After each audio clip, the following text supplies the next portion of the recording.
El día de hoy, hermanos, nos encontramos de nuevo en el libro de Apocalipsis, en nuestra serie de predicaciones titulada Victoria.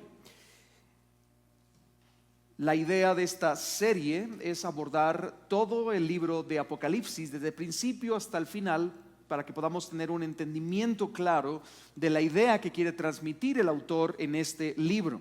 Y por supuesto, el título Victoria es un título que señala la realidad del libro, una carta de victoria, una carta de amor en tiempos de crisis. Bien, hasta el día de hoy, hermanos, en nuestro estudio de nuestra serie de Apocalipsis, hemos visto a Jesús en medio de las 7 iglesias, dando un mensaje particular a cada una de las iglesias, que es un mensaje también particular para nosotros. Hemos visto cómo Cristo se pasea en medio de las iglesias con gran poder y autoridad. Hemos visto a Jesús también tomando el librito de la mano de aquel que está sentado en el trono. ¿Recuerda usted esa escena? ¿Quién es digno de tomar el libro, de desatar sus sellos? Y no había nadie ni en el cielo ni en la tierra que pudiera hacerlo, hasta que de pronto un cordero como inmolado, que es el león de la tribu de Judá, se levanta y conquista para poder tomar el librito de la mano del que está sentado en el trono y abrir los sellos. Y eso es lo que él hizo a continuación. Él toma el libro y empieza a romper los sellos, y con esto, como hemos visto también, empiezan a desatarse una serie de guerras, de conflictos, de hambre y de muerte. Pero, y esto es importante, hermanos, Cristo sigue cabalgando con poder y autoridad en medio de la historia. Él sigue haciendo avanzar su causa. La espada está en su mano, la hoz está en su mano. Él lleva a su pueblo hacia la victoria.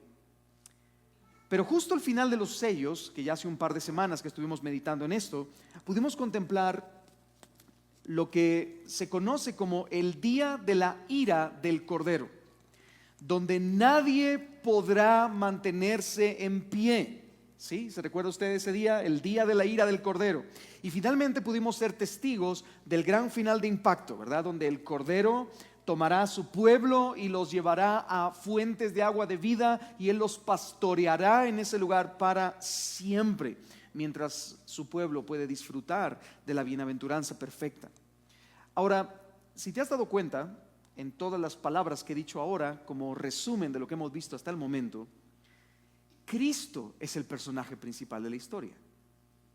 No somos nosotros, no es Satanás, no son sus secuaces, no es el hambre, no son las pestes, no son las guerras. Cristo es el que gobierna la historia.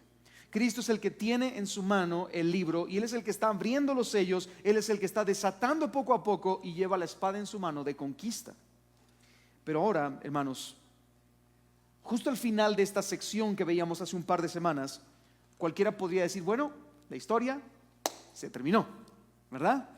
Qué alegría, ya terminó. Usted no dése cuenta del capítulo 7, si usted tiene su Biblia abierta, vaya conmigo al capítulo 7, verso 16, dice: y ya no tendrán hambre ni sed, ni el sol les hará daño, ni ningún calor abrasador, pues el Cordero que está en medio del trono los pastoreará y los guiará a manantiales de agua de vida, y Dios enjugará toda lágrima de sus ojos para siempre, y se acaba la historia, y gloria al Señor, aleluya. Podemos cerrar el libro de Apocalipsis, ¿verdad? El problema es que vamos por el capítulo 7. Entonces, ¿qué pasa con el resto de capítulos? ¿Qué pasa con el resto de la historia? Bueno, ahora, a partir de ahora, Juan es invitado a presenciar la misma victoria, ¿sí? Pero desde otro ángulo diferente. ¿Recuerda cómo es que en la literatura semítica se repiten las cosas para resaltar ciertas cuestiones importantes? Juan está haciendo eso en el libro de Apocalipsis. Él está viendo el mismo gol, pero desde una cámara diferente, un ángulo diferente en cada una de las ocasiones. Para el capítulo 7 ya terminó la historia, pero ahora vamos a retroceder otra vez y vamos a empezar la historia de nuevo, y vamos a, de alguna forma, ver ese mismo gol, ver esa misma victoria de Cristo, pero desde otro ángulo. Tanto el día de hoy como la próxima semana vamos a centrarnos en ese otro ángulo de estudio, en ese otro ángulo de la victoria de Cristo, y vamos a contemplar juntos a Cristo dirigiendo el sonar de las 7 trompetas del Apocalipsis. El mismo gol desde otro ángulo. Yo le decía a mi esposa, ¿cómo voy a plantear las 7 trompetas del Apocalipsis en este mensaje de hoy? Y ella me decía, sencillo, la primera trompeta es do, la segunda trompeta es re, la tercera es... Bien, bueno, creo que es un poco más difícil que eso, ¿verdad? Es un poco más complicado y de verdad yo quiero ser honesto al iniciar esta sección. Hermanos, estamos entrando en una de las secciones más difíciles, no solo del libro de Apocalipsis, sino de toda la Biblia. Estamos entrando en una de las secciones más difíciles de toda la Biblia. Secciones en las que muchos grandes pensadores se han peleado entre ellos. Por lo tanto, debemos andar con cautela, especialmente en los detalles que se nos va a mostrar en este cuadro tan pintoresco que vamos a estar viendo hoy.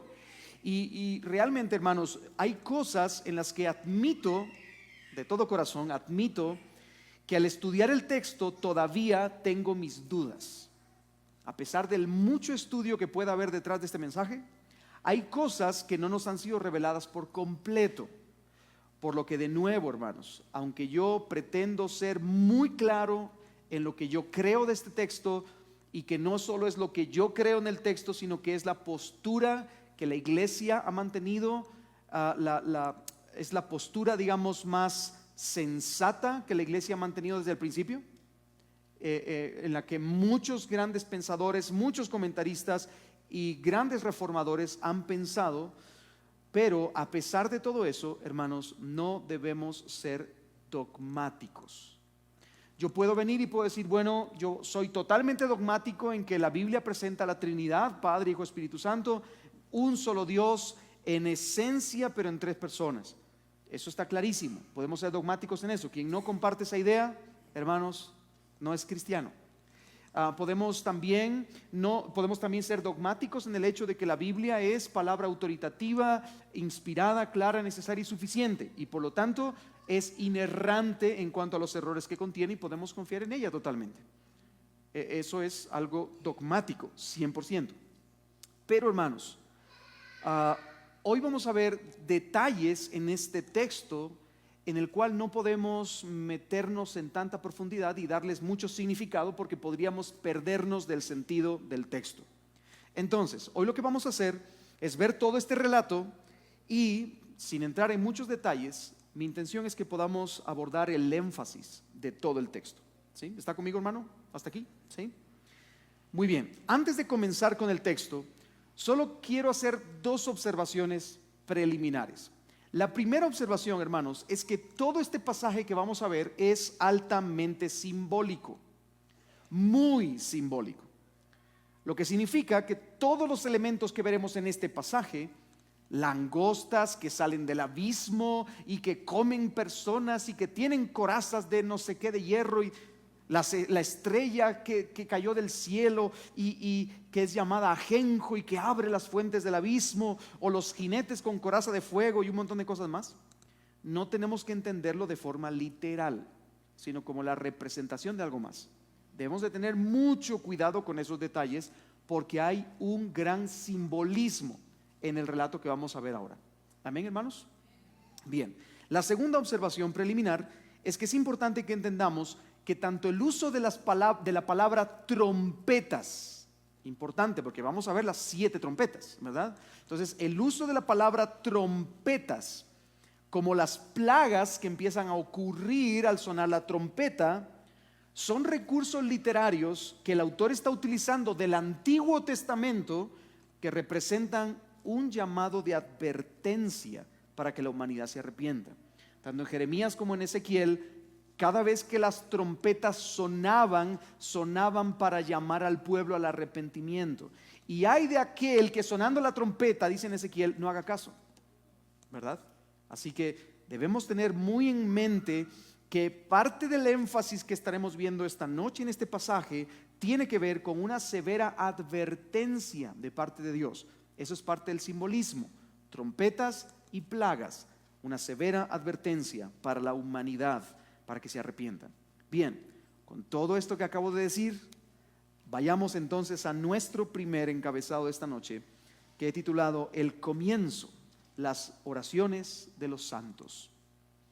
Así es como comienzan las trompetas. Dice Apocalipsis capítulo 8, versos 2 al 5. Vi a los 7 ángeles que están de pie delante de Dios, y se les dieron 7 trompetas. Otro ángel vino y se paró ante el altar con un incensario de oro, y se le dio mucho incienso para que lo añadiera a las oraciones de todos los santos sobre el altar de oro que estaba delante del trono. De la mano del ángel subió ante Dios el humo del incienso con las oraciones de los santos.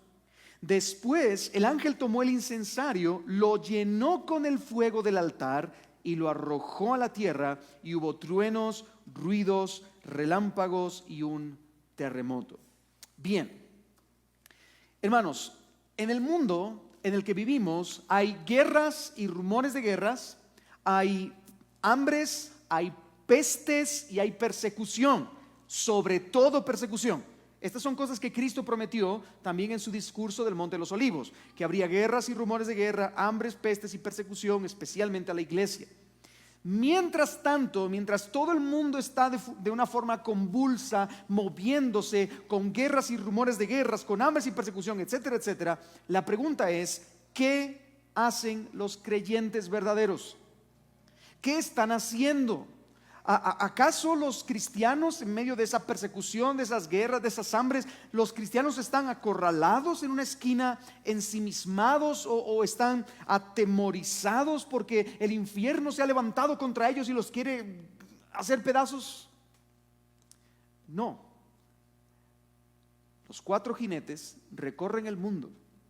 Los juicios divinos caen sobre la tierra. Mientras tanto, los cristianos oran. ¿Se da cuenta del texto que acabamos de leer? Los cristianos están orando. Y hermanos, es significativo que entendamos esto para comprender el resto de la historia. Porque hermanos, cuando vemos el texto nos damos cuenta de que las oraciones de los cristianos no rebotan contra el techo. ¿Sí? Las oraciones no son inútiles, hermanos. Las oraciones de los santos suben, ¿dónde? A la presencia de Dios. Allí en la presencia de Dios están las oraciones de los santos. Hermano, orar no es un esfuerzo absurdo. Orar no es una idea tonta que alguien se le ha metido en la cabeza y que te ha dicho, tienes que orar porque si no oras ya vas a ver, ¿verdad? No. Hermanos, estamos en medio de una batalla espiritual intensa y feroz en este mundo. Los escuadrones de celestiales de maldad están en oposición contra el pueblo de Dios constantemente. Esa es una realidad. Pero cuando oramos, nuestras oraciones suben delante del trono de Dios. Nuestras oraciones no se quedan tiradas. Nuestras oraciones no se quedan en lo absurdo. Nuestras oraciones suben delante del trono de Dios. Y Dios las recibe con agrado. ¿Por qué? Porque tenemos un intercesor, un sumo sacerdote, Jesucristo, que es nuestro intercesor, nuestro mediador. Si nosotros podemos orar es por causa de Cristo. Acercaos pues confiadamente delante del trono de la gracia por medio del Señor Jesucristo. Amén, hasta aquí, hermanos. Ahora bien, es importante que veamos en este texto claramente que se nos muestra que nuestras oraciones no solamente son escuchadas, no solamente están en la presencia de Dios, sino que, escuche esto, hermano, por favor, que le voy a decir, nuestras oraciones son importantes en el cumplimiento de los propósitos divinos. Y eso es lo que esta visión quiere dejar en claro hacia los discípulos verdaderos de Cristo. Hermanos, en medio del mundo convulso, en medio del mundo que está en caos, en medio de la persecución, hambres, guerras, rumores de guerra, nuestras oraciones son importantes en el cumplimiento de los propósitos divinos. El texto, y si volvemos al texto, el texto dice que el ángel llena el incensario con el fuego del altar, y allí en el altar están las oraciones de los santos. Y luego toma el fuego que ha llenado en el incensario y lo arroja a la tierra. Y así comienza toda la agitación en la tierra. Así comienza el problema. O sea, las trompetas, ¿usted se ha dado cuenta?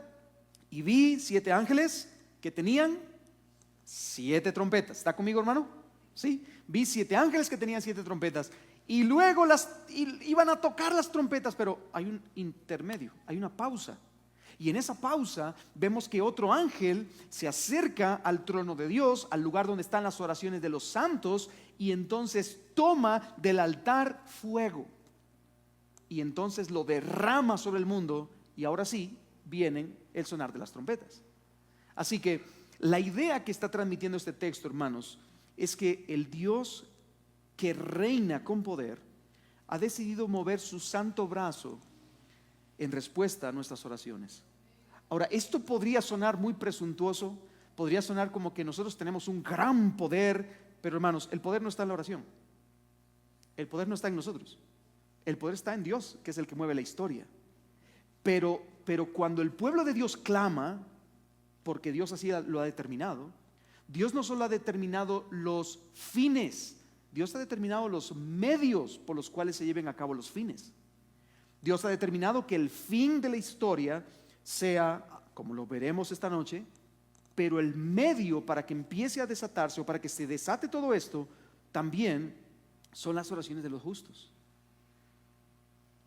Hermanos, cuando el pueblo de Dios clama para que el reino de Dios se establezca, cuando el pueblo de Dios clama para que el nombre de Dios brille, cuando el pueblo de Dios clama para que el honor del Señor sea proclamado en medio de este mundo, entonces Dios interviene y mueve la historia. ¿Me sigue, hermano?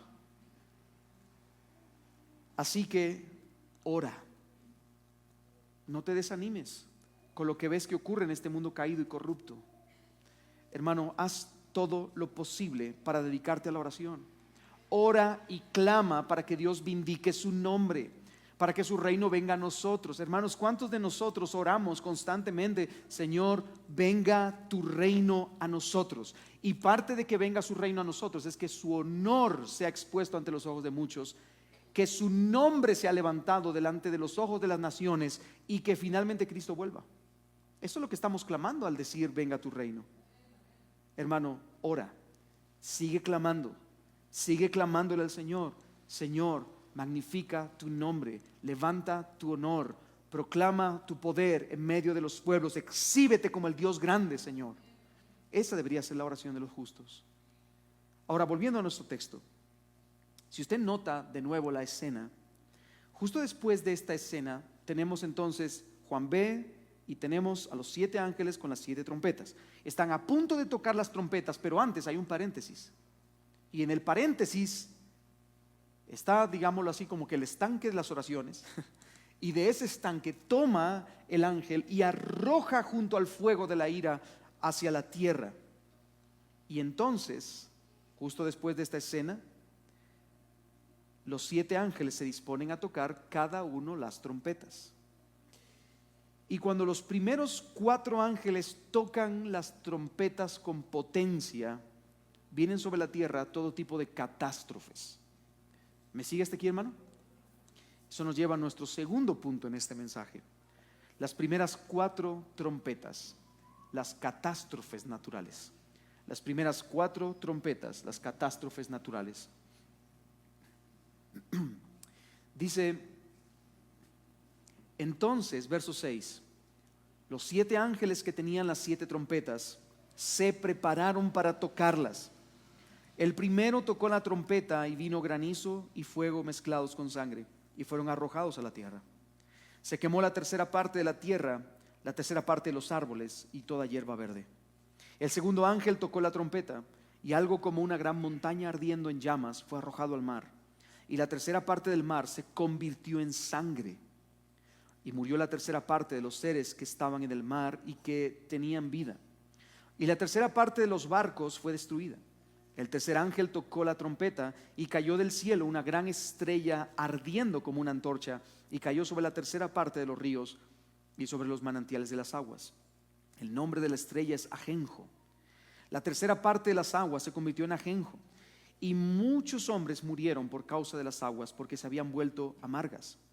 El cuarto ángel tocó la trompeta y fue herida la tercera parte del sol, la tercera parte de la luna y la tercera parte de las estrellas, para que la tercera parte de ellos se oscureciera y el día no resplandeciera en su tercera parte, y asimismo en la noche.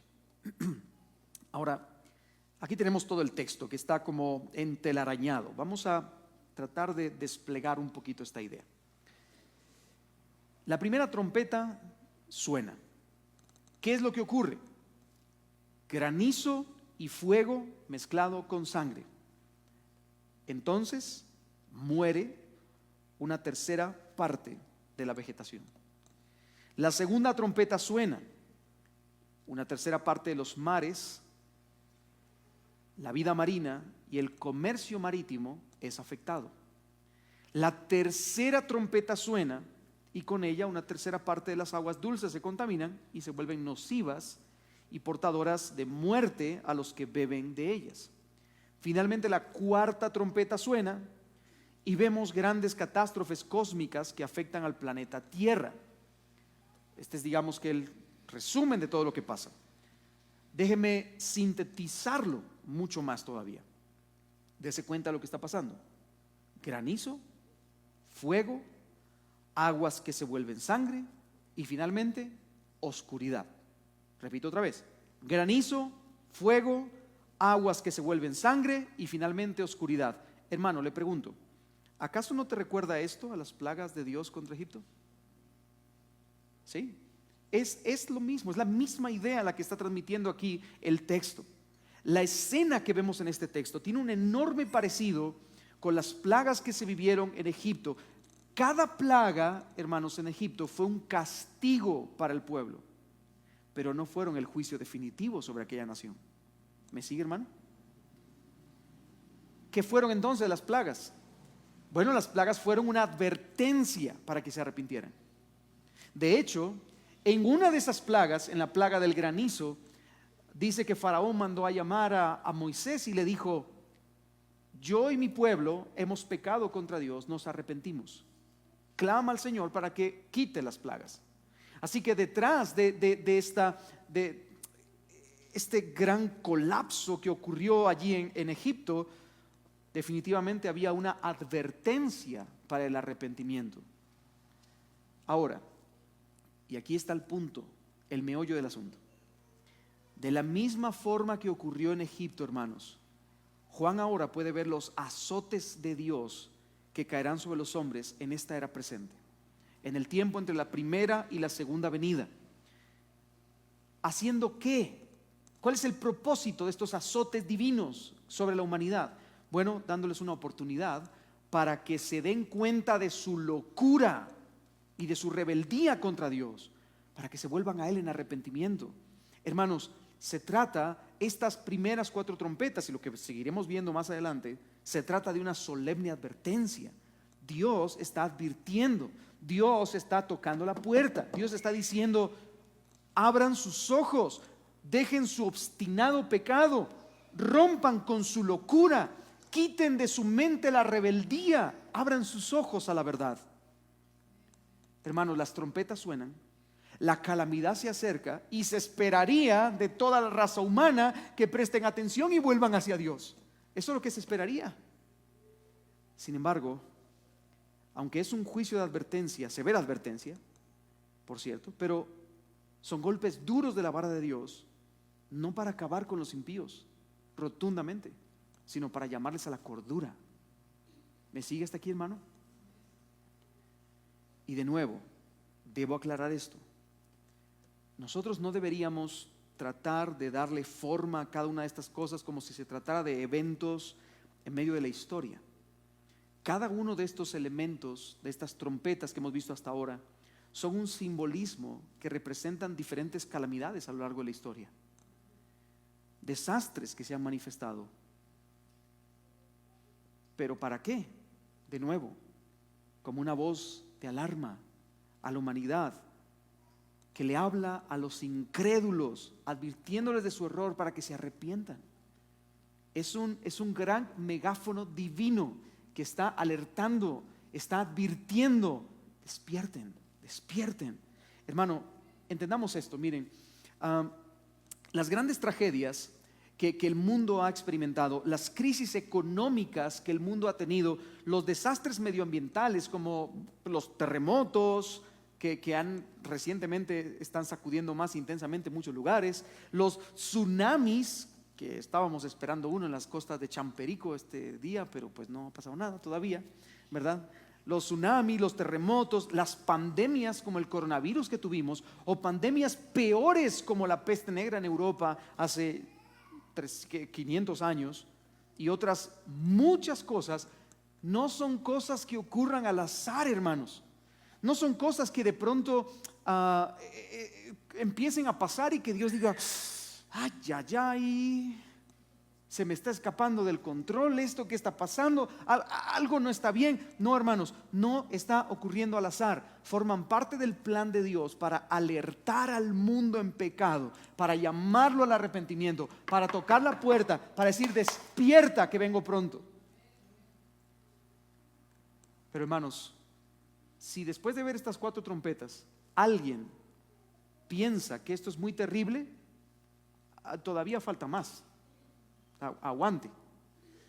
Dice Apocalipsis capítulo 8 verso 13, el texto que sigue, dice: entonces miré y oí volar un águila en medio del cielo que decía a gran voz: ay, ay, ay de los que habitan en la tierra, a causa de los toques de trompeta que faltan, que los otros 3 ángeles están para tocar. O sea, está diciendo, ay, cuidado.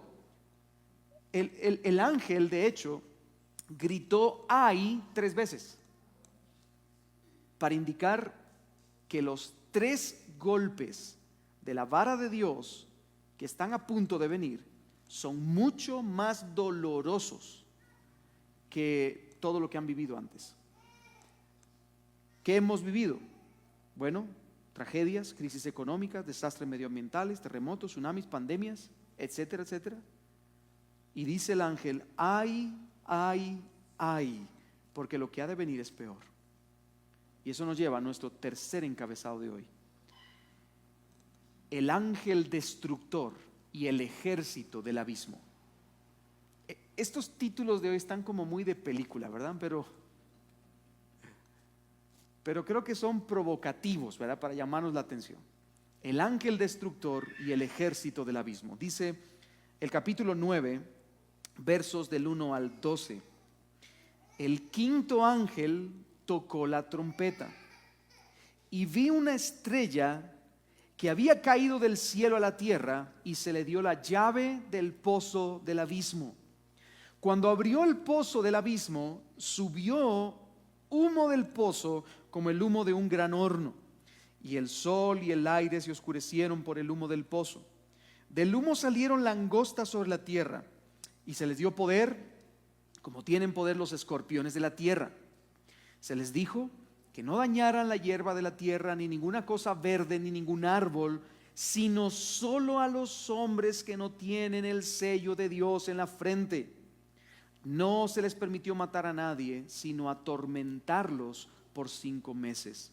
Su tormento era como el tormento de un escorpión cuando pica al hombre.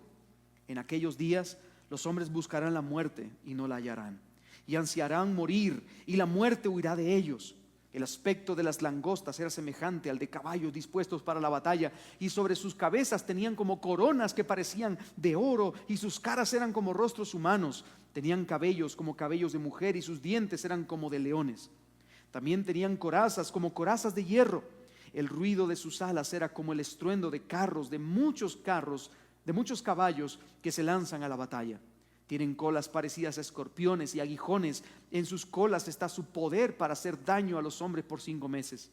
Tienen sobre ellos por rey al ángel del abismo, cuyo nombre en hebreo es Abadón y en griego se llama Apolión. El primer ay ha pasado, pero aún vienen 2 ayes después de estas cosas. Hermanos, cuando el 5.º ángel toca la trompeta, ya no son los desastres naturales los que se manifiestan. Y hermano, podríamos nosotros tomar estos versículos e interpretarlos a la ligera, dándoles un simbolismo sumamente extraño y escandaloso, y formar aquí una película apocalíptica que nada tiene que ver con la realidad. Lo que el apóstol Juan está describiendo en esta escena tan terrible es que, y repito, ya no son los desastres naturales los que se manifiestan. Ahora es el mismísimo infierno el que se abre y se desata para la humanidad. Se trata de los poderes espirituales de maldad que están obrando en el mundo. Vayamos desde el principio, hermanos. Vemos una estrella que cae del cielo a la tierra. A esta estrella se le da las llaves del abismo. Luego, el abismo es abierto y salen langostas. Y escuche bien ahora esto que es importante. Y las langostas no hacen daño a la vegetación. ¿Me sigue, hermanos, aquí? ¿Por qué? Si las langostas, de hecho, el propósito de ellas es hacer daño a la vegetación. Cuando en las plagas de Egipto, las langostas dañaron la vegetación. En los profetas, cuando se define que las langostas vendrán, iban a dañar la vegetación. Entonces, ¿por qué ahora no van a dañar la vegetación? Bueno, porque dice el texto que se concentran en dañar a aquellos que no tienen en sus frentes el nombre de Dios y del Cordero. Y hermanos, esto es muy importante para nuestro entendimiento de este texto, porque aquellos que tienen en su frente el nombre de Dios y del Cordero son aquellos que han sido comprados por la sangre de Cristo. En otras palabras, aquellos que tienen en su frente el sello de Dios y del Cordero son los santos escogidos de Dios. ¿Me sigue hasta aquí, hermano? Por lo tanto, piénselo de esta manera. ¿Quiénes son entonces aquellos dentro del mundo que no son los santos y escogidos? Los que no reconocen a Cristo, los incrédulos, los impíos, los que no se han rendido a Cristo por la fe. ¿Me sigue, hermano? No quiero que se pierdan estos detalles. Ahora, dese cuenta de esto. El ejército de langostas está dirigido por su rey, dice, tienen sobre ellos por rey al ángel del abismo, cuyo nombre en hebreo es Abadón y en griego se llama Apolión. Ellos, las langostas, están siendo dirigidos por su rey, que es Apolión o Abadón, que literalmente cualquiera de las dos palabras significa destructor. Así que ahí tenemos al ángel destructor. Y ahí tenemos sus hordas, su ejército del abismo, su ejército que sale del abismo. Bien, ¿de qué se trata todo este cuadro apocalíptico? Juan tuvo una mala noche, comió pizza hasta saciar y tuvo pesadillas. ¿Qué está pasando aquí? ¿Vio una película de Steven Spielberg o de Stephen King? ¿Qué ocurre? Bueno, simplemente, hermanos, se trata de Satanás y sus demonios. Satanás es el ángel destructor, el que en hebreo es Abadón y en griego es Apolión. De hecho, y me llama mucho la atención que en la fabulosa obra literaria El progreso del peregrino, Juan Bunyan utiliza esta misma ilustración, esta misma representación, y pone literalmente a Apolión, ¿verdad? Que es el enemigo de Peregrino. ¿Y Apolión quién es? ¿Quién representa a Apolión en la literatura? A Satanás, al diablo. Es la misma idea. Ahora, Satanás y sus demonios están empatinados por robar la luz, la virtud, el equilibrio y la decencia de este mundo. Satanás y sus demonios están ensuciando la mente y corrompiendo toda posibilidad de felicidad para el mundo que está sin Cristo. ¿Me sigue hasta aquí? ¿Sí? Ahora, vamos a desempacar un poco más. Dios entonces, desde el principio de la historia, en la caída, consignó a los ángeles caídos al abismo. Eso lo dice el apóstol Pedro, que fueron consignados al abismo. Pero ahora en un momento particular de la historia, en un tiempo que probablemente sea un periodo de tiempo final antes de la venida del Señor, les concede salir del abismo y les da cierta libertad. Les da un poder engañoso para gobernar el mundo como un reino de maldad. Y hermanos, aunque parece que ellos son los que dominan la escena, de la misma manera que la plaga divina de las langostas en Egipto, estos poderes no son otra cosa que el juicio de Dios sobre la humanidad. ¿Quién es el que envía al ángel con la llave? ¿Quién es el que permite que se abra el abismo? ¿Quién es el que manda que suene la trompeta? No es otro que Dios. El Señor Dios Todopoderoso es el que está en el control. Él manda. Amén, hermanos. Ahora, Satanás y sus secuaces vienen entonces, toman la posesión de este mundo y seducen a los hombres con todo tipo de placeres, lujurias, dinero, éxito y poder. Y aunque esto no mata, y si usted se da cuenta del texto, dice que son como picaduras de escorpión. La picadura de escorpión, la mayoría de ellas, no mata, pero sí produce un profundo dolor. Un dolor al punto de quererse morir, como dice el texto. Ellos querían morir. Ahora, de la misma forma, ellos, Satanás y sus secuaces, a través de todo tipo de tentaciones y placeres y lujurias y dinero y éxito y poder, a través de todo eso, están produciendo un profundo dolor al punto de que muchas personas prefieren la misma muerte. ¿Se da cuenta usted de eso? Que personas que llegan al límite, personas que llegan al límite de los excesos, tratando de buscar la felicidad de sus corazones, se han dado a la lujuria, se han dado a todo tipo de placeres, se han dado al dinero, al éxito, al poder, sin control, sin medida. Al final de la historia de sus vidas, ellos dicen: ya no puedo más, ya no puedo más. Mi vida debería de acabar aquí. ¿Por qué? Porque estos poderes engañosos seducen a los hombres y les pican como escorpiones. No los matan, pero sí producen un profundo dolor espiritual en el corazón de ellos. Ahora, como parte del juicio divino, se ha permitido que las huestes de maldad atormenten a los hombres y traigan todo tipo de miserias espirituales sobre ellos. Pero quiero señalar dos cosas que son sumamente importantes en este texto. El texto nos dice literalmente, en primer lugar, que es por un tiempo limitado. Se les dio poder para que hicieran esto, esto y esto, pero solo por 5 meses. No estamos hablando de 5 meses de forma literal, ¿verdad, hermanos? Es una representación. Y la idea que transmite esa representación es que se trata de un tiempo limitado. Es decir, el tiempo que a Dios le plazca. Volvemos otra vez a la misma idea. Son enviados de Dios que cumplen las órdenes de Dios. ¿Me sigue? Pero además, en segundo lugar, y mire qué importante esto, no se les permite tocar a la compañía de los santos y amados del Señor. Dice: no les toquen a ellos. Hermanos, nosotros debemos entender que nuestra lucha es como contra sangre y carne. Perdón, no es contra sangre y carne, sino contra principados, potestades y huestes de maldad, ¿no es cierto?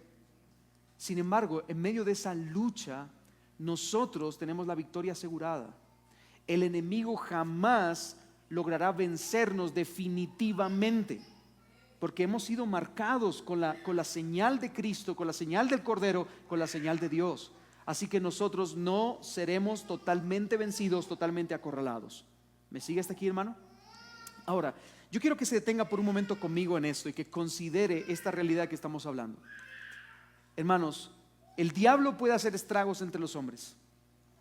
Las marcas de su oscuridad el día de hoy están por todas partes, son muy evidentes.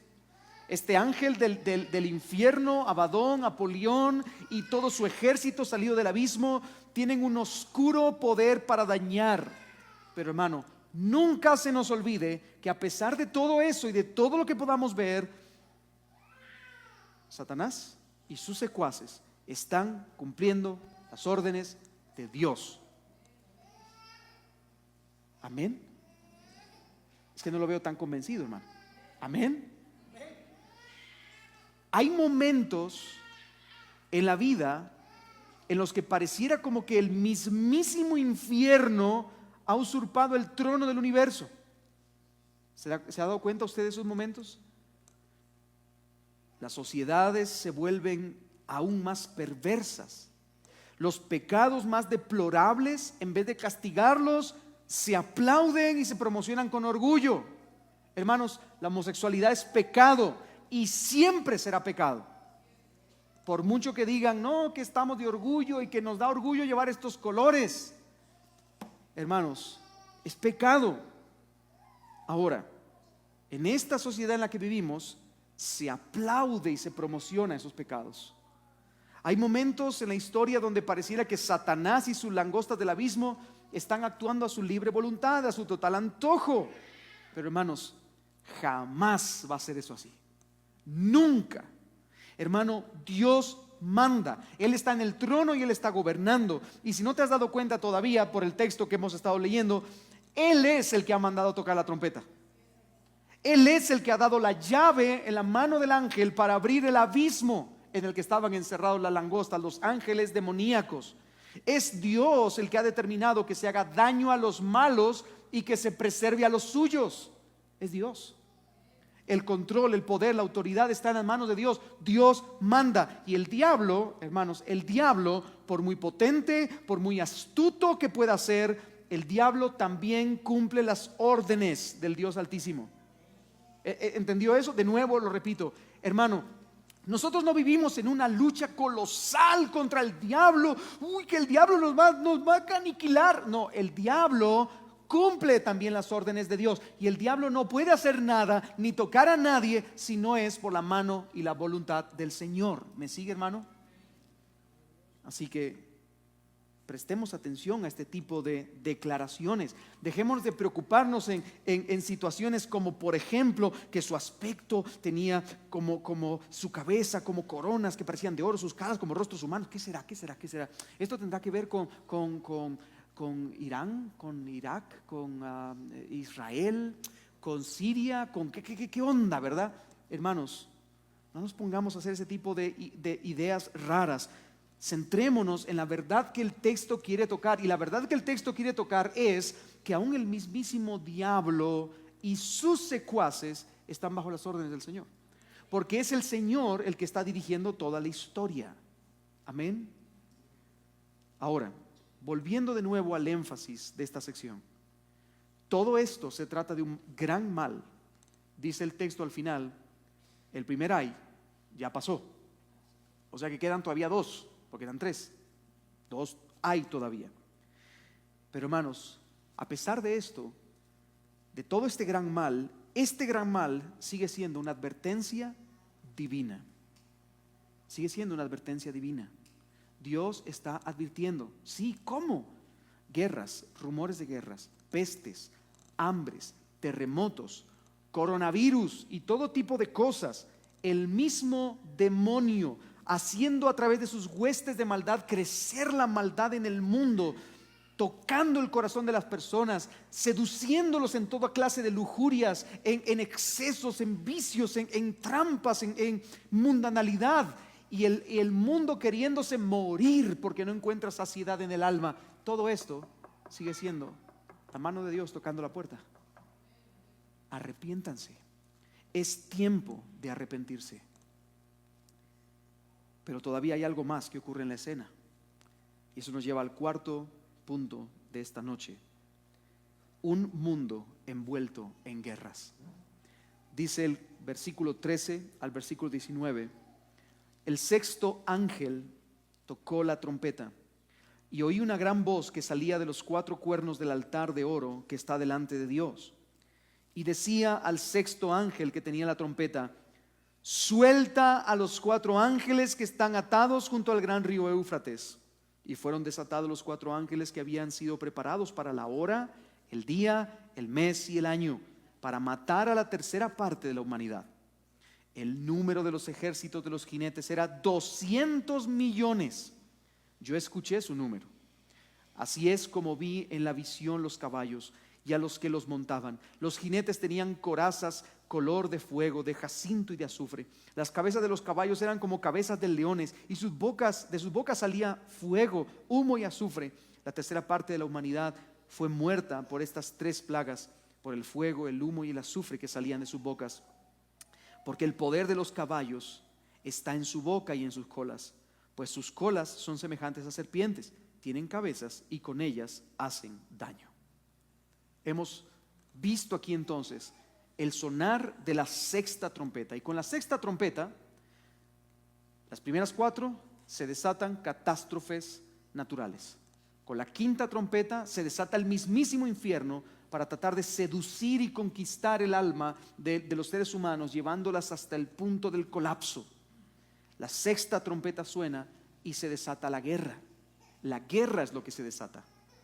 Nuestro texto nos dice que un mega ejército, literalmente es un mega ejército, avanza desde el río Éufrates. Y hermanos, esto no es otra cosa que una idea que representa la gran conquista que tuvo el ejército de Siria y el ejército de Babilonia contra Israel, porque Siria y Babilonia salieron del Éufrates y fueron en dirección a Israel a conquistar. Así que prácticamente la idea que está transmitiendo es una gran guerra, una gran conquista. Este ejército, hermanos, viene montado sobre 200 millones de caballos. Note eso, ¿verdad? Ya esto es sorprendente. Pero estos caballos dice que escupen fuego y azufre por sus bocas. Hermanos, obviamente no podemos tomar esto de forma literal, ¿no es cierto?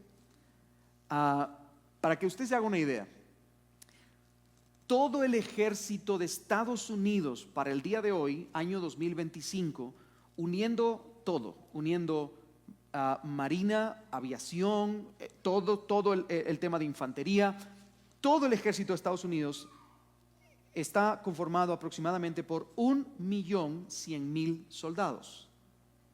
1.100.000 soldados. Y el ejército de Estados Unidos es el ejército más grande conocido en la humanidad. ¿Bien hasta aquí? Así que no se puede tratar de algo literal, hermanos, porque si no estaríamos diciendo que 200 veces el ejército de Estados Unidos se está levantando, ¿verdad? Se trata de un símbolo. La idea la idea de esto es una representación del terror de todas las guerras, tanto pasadas como presentes como futuras. El terror de todas las guerras. Y además, todo lo extraordinario que se muestra en el cuadro, que escupan fuego por la boca, que tengan todo tipo de artimañas y cosas extrañas, ¿verdad? Todo lo que muestra este cuadro de forma extraordinaria parece señalar que detrás de estas guerras, de estos poderes poderes militarizados, hay también poderes espirituales de maldad. Dice el pastor Joel Beeke comentando este texto: aunque son los gobiernos de los distintos países los que se han enfrentado entre sí a lo largo de la historia, la mayoría de las guerras son empresas diabólicas. O sea, en otras palabras, es Satanás mismo el que está detrás, operando en medio de las guerras. Ahora, fíjate del cuadro completo y tomemos de verdad el cuadro completo. Los cuatro jinetes cabalgan con poder. La calamidad está presente en medio del mundo. Enfermedad, dolor, muerte. Constantemente hay plagas, constantemente hay pestes, hay hambrunas, hay terremotos. La calamidad está presente. Los mártires del Señor claman a gran voz delante del trono.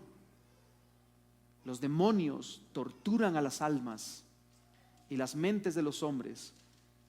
También vemos los tanques, los fusiles, los machetes, los hombres bomba de los grupos extremistas islámicos, las armas nucleares que acaban con la vida del planeta.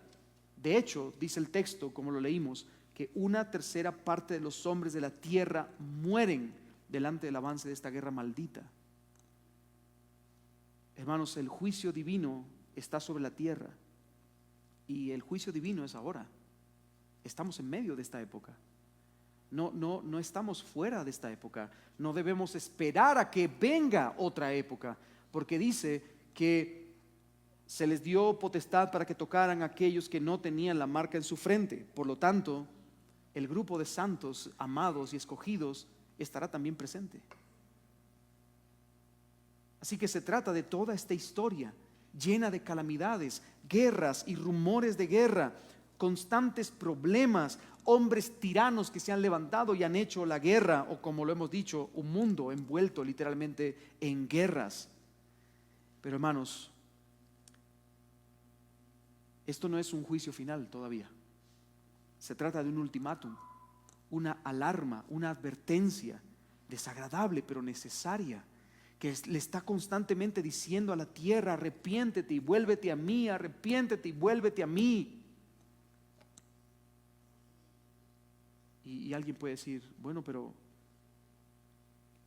¿y cómo está usted seguro de este énfasis que está transmitiendo el día de hoy? Bien, porque nos toca el último texto de esta sección, el verso 20 y verso 21. Dice: el resto de la humanidad, los que no fueron muertos por estas plagas, es decir, por todo lo que ha ocurrido, todo el toque de trompetas, las 6 primeras trompetas han tocado, y dice que el resto de la humanidad no se arrepintieron de las obras de sus manos, ni dejaron de adorar a los demonios y a los ídolos de oro, de plata, de bronce, de piedra y de madera, que no pueden ver, ni oír, ni andar. Tampoco se arrepintieron de sus homicidios, ni de sus hechicerías, ni de su inmoralidad, ni de sus robos.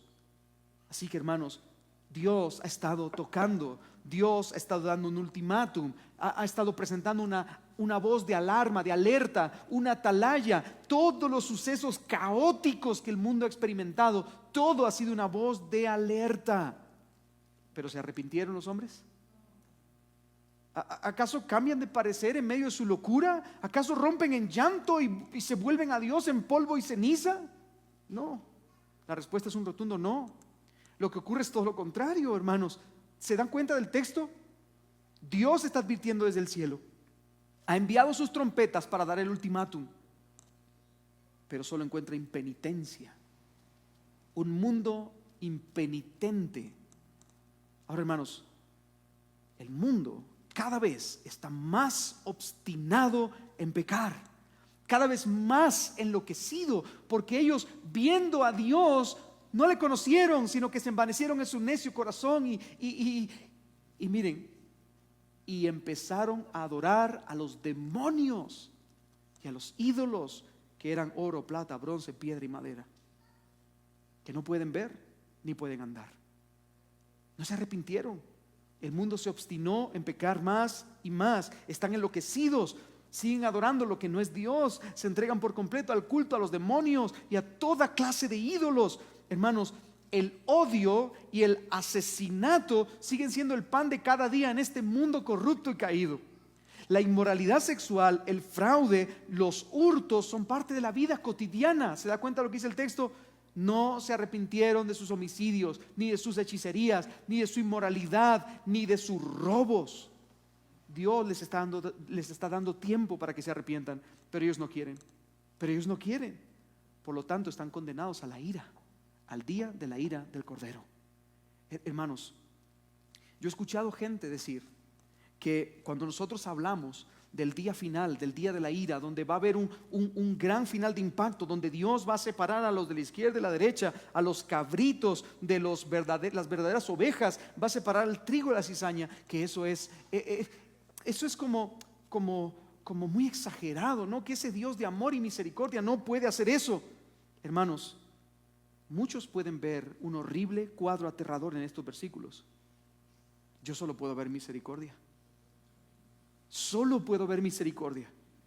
Hermanos, ¿acaso no es lo que hemos visto hoy, todo lo que está sucediendo a lo largo de la historia?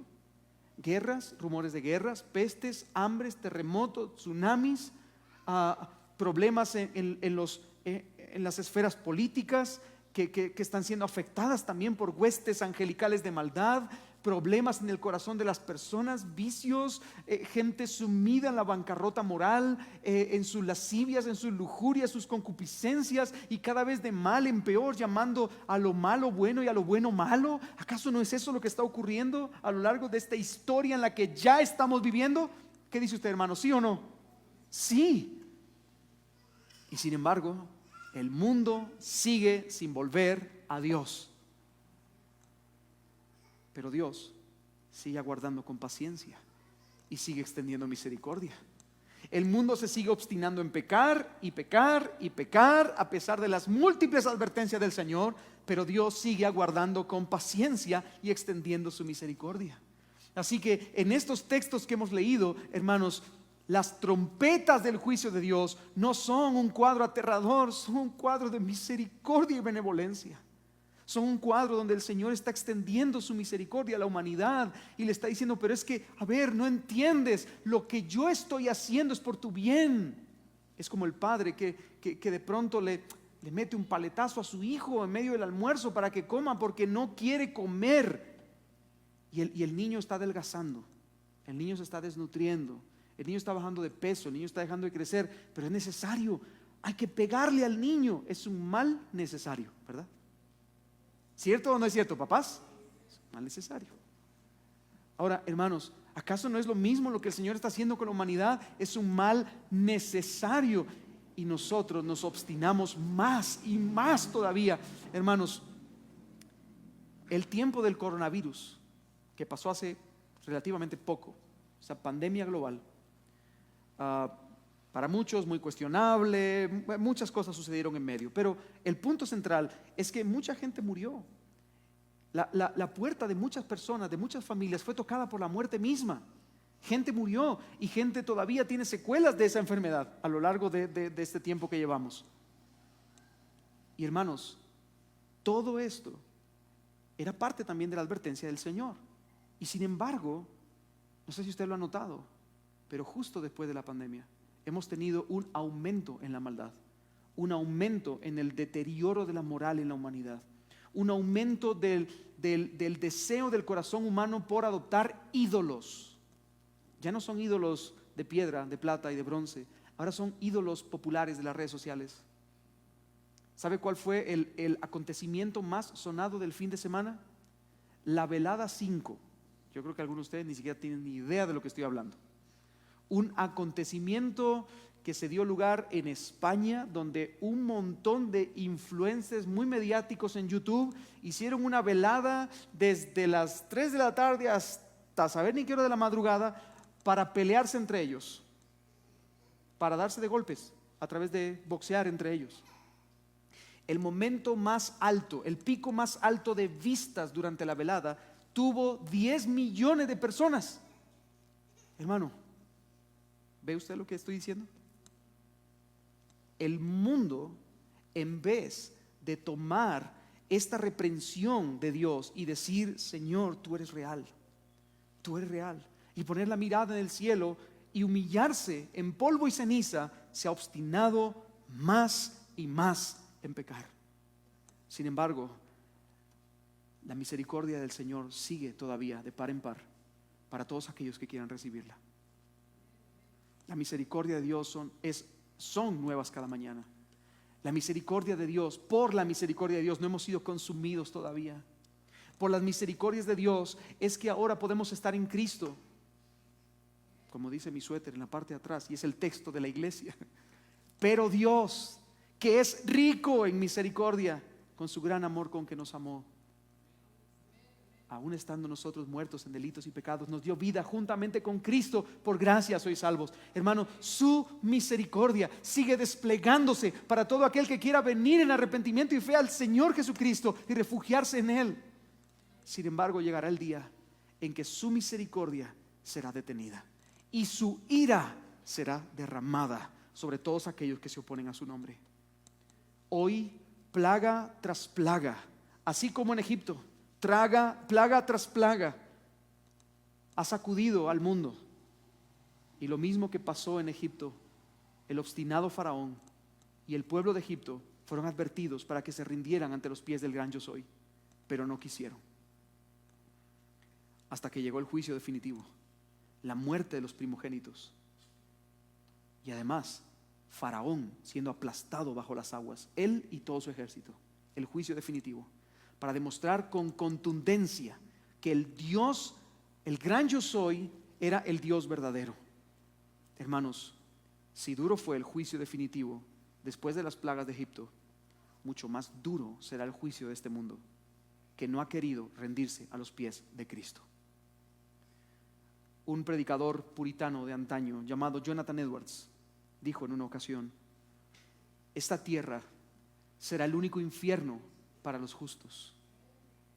Hermanos, nosotros no vamos a experimentar otro infierno que el que estamos viviendo el día de hoy, porque vivimos en un mundo caído, vivimos en un mundo corrompido, rodeado de gente pecadora, y nosotros también seguimos teniendo cierto vestigio, cierta parte en nosotros que todavía está manchada por el pecado y que sigue siendo limpiada por el proceso de santificación. Pero hermanos, este será nuestro único infierno, pero será también el único cielo para los impíos.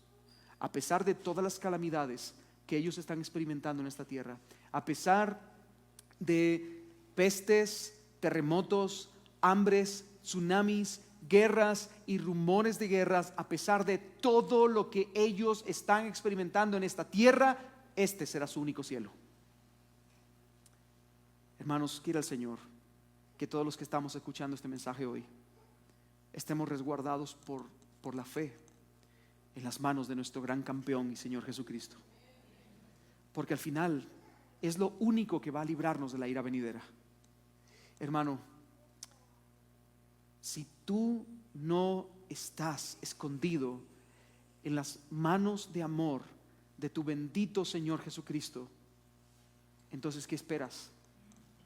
Corre a Él, ponte a cuentas con Cristo. No esperes a un mañana, porque quizá no habrá un mañana, quizá no habrá.